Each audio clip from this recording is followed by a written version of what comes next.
it's important to know what the principles say, and then you adapt to the context. But working from principles helps you focus on what you should be focusing on, rather than responding, emotionally, or knee-jerk reaction, or that kind of thing.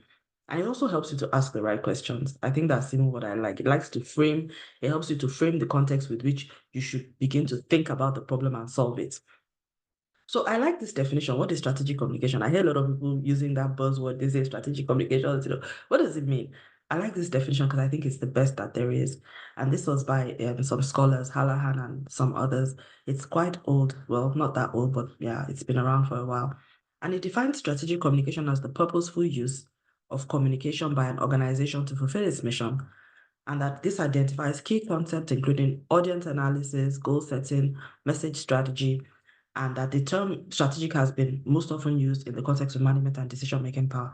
So what this is saying, and this is what I've been saying, all along, is that it's about the purposeful use of communication, using communication in a purposeful way, helping the organization to fulfill its own mission. That's what really this is all about.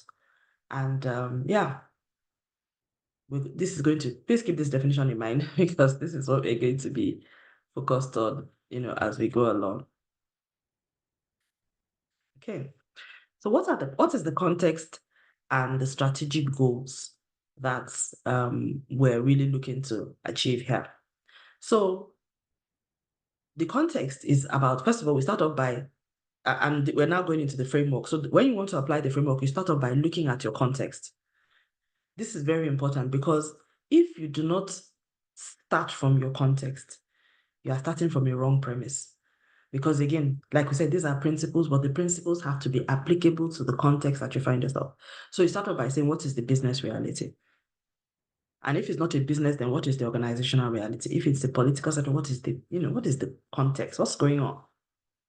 So the current reality of the business or the institution or the organization from an internal perspective, first of all.